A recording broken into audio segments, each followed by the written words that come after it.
araw hanggang sa araw na ito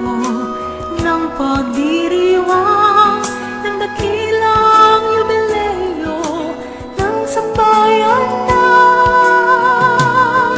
bumuo tayo ngayon ng isang bayang mahal, bayang masigla, bayang mapagmahal, bayang nagtitiwala sa buong may kapal na papanahong Diyos Diyos ng malolos.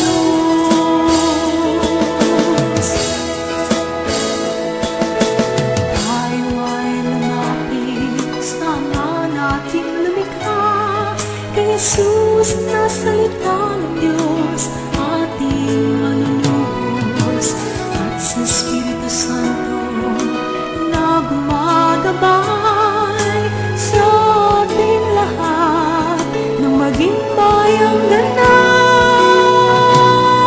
Bumuo tayo ngayon ng isang bayang buhay,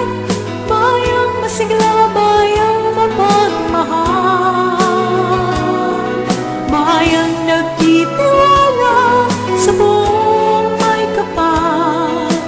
na papanahong Diyos Jesus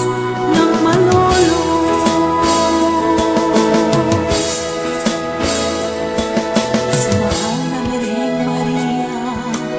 na ating ina, huwaran ng bawat tao na tularan si Kristo, upang bilang simbahan na humahayong, may hatid sa lahat